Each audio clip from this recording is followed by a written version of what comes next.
Hello and welcome to TSTG's show for May the 20-something? I don't know, when's rent due?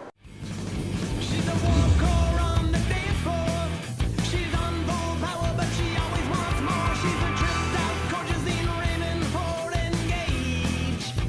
For those of you who are a little worried that my cat wasn't in the last video, he's right here. And if he's not on the camera, he's sitting next to me. Sad that he's not on the camera. He had fun once. It was awful. So I've been listening to what you guys said about criticism about the new movie, and I think I have it down, nailed to 3 big issues. The first complaint you guys had was that Uhura's role was negligible. Second one that you guys had was that the engine room looked like a brewery. And the third issue, that this just wasn't the Trek you were looking for. So I'm gonna tackle issue 1 right away because I'm a super huge feminist, and I don't mean that in the like burn my bra crazy kind of way.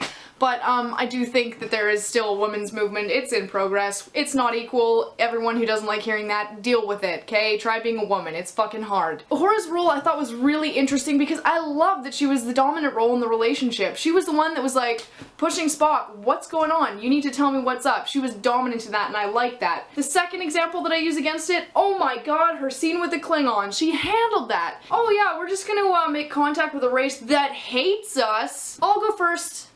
That's awesome. See? The cat. He just appears out of nowhere. It's like witchcraft. So yeah, I think she really kicked ass there with the Klingon. She got in there, she did the whole honor thing and was all like, yeah, what the fuck? Okay. Whoop. She was in there, she understood their culture, she got in on the whole honor thing. That was sick. Also at the end where she beams down onto that freighter to save Spock's ass. Oh yeah, go for it. It was really interesting actually and a bit of a double standard. A lot of people complained like, oh, she was just there to help Spock. She did everything for Spock. Switch the roles with genders. The other way around, that's the classic male always coming to the female's rescue. It was refreshing and delightful to see the positions reversed. So that's my argument for that. If we did want to pick something apart though about feminism in that movie, the scene where Carol Marcus was in her underwear, as another fan pointed out, was completely and totally unnecessary.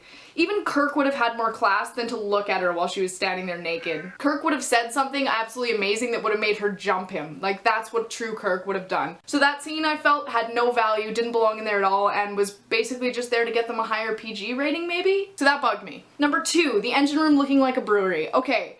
I see where you guys are coming from. I was really upset that Chekhov had no role in this movie. He kind of ran around doing very little, as some of you guys pointed out. Someone, I forget the username, someone pointed out that he looked like he was running around like it was like Jiffy Lube or something. He's a technician there like trying to change the oil but I can't figure it out. That was a little frustrating because he is a brilliant character and I think Yeltsin plays him really well, so I would have liked to see that develop a little bit more. Anyways, back to the engine room thing. Now in terms of the engine room looking like a brewery, that may be the case. Most of it was actually filmed at the National Ignition Facility at the Lawrence Livermore National Laboratory. So right there, right now, they're actually studying technologies that may send us through the stars one day. So staying true to its roots, Star Trek did stay connected with technology, did stay connected with the future. I was pretty happy to see that, and who knows, maybe the engine room looks like a brewery. Maybe that's how an engine room's gonna have to look. We pitched it in the 60s, we had a lot less of an idea than we do now, so maybe that's the more accurate descriptor of what an actual engine room in Enterprise or similar class starship would look like. You gotta store the liquid helium somewhere. The third complaint, that it just wasn't the Trek you're looking for. Now this is one I can totally understand, and I have very little of a retort back against it. Star Trek is what you make of it, for the most part. A lot of people had trouble pulling values out of this latest one, whereas I, being the ever-optimist, was able to say, no, it looked like this, and like, I like these values that they pulled from here, and I like this lesson that they shared here. I understand when some of you are saying, if you're diehard original series fans, that it's not the Trek you're looking for, and it maybe didn't have the values that you were looking for in it. Again, completely subjective, that's everybody's own opinion. Rock on, if you liked it, Spock on.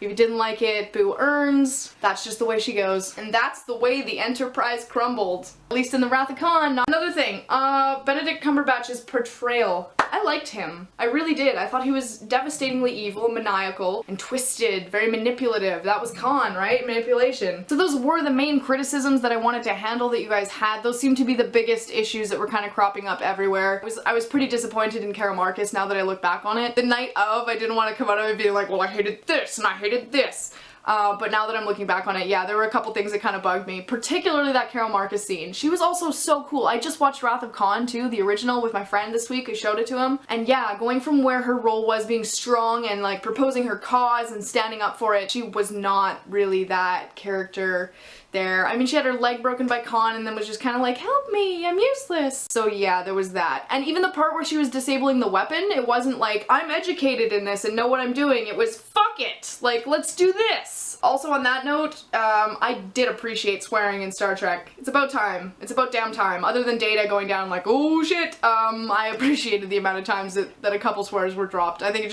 it makes it a little bit more relatable. At least for me, who swears like the biker that I am. So another non-feline news, I made YouTube partners today, which was amazing. I confirmed my partnership, it's all verified, which is super exciting. Basically that means I get a couple extra perks through YouTube, a little more creator directorship on my part for my own channel, which is wicked cool, plus I get some cool perks to talk to people and maybe figure out some events and stuff. I have no idea really, I'm just getting into it, but I know it's a big deal, and all my favorite YouTube stars are YouTube partners, so that must be a good sign, right? Heading in the right direction. He's just bored, sometimes he's gotta switch sides. If I don't move him, he'll just sit here for the rest of the video. Won't you? Yeah, say hello to the people. Oh, lordy. Hello. That's my roommate. We're trying to figure out the fact that we're moving. It's crazy. It's really crazy. See? He got bored with that side again, so he's gotta switch. In other fun news, look at my balls! These, of course, being Chinese exercise balls. Jingle.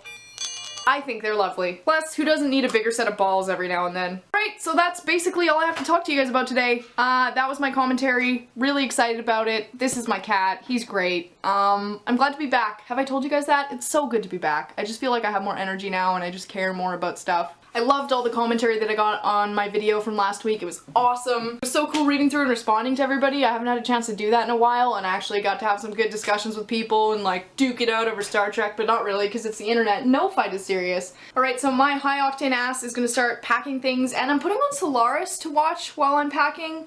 I heard it was an incredible film. My boyfriend keeps telling me to watch it, so that's usually a good sign. Other than that, I will see you guys next Monday, and possibly even before then.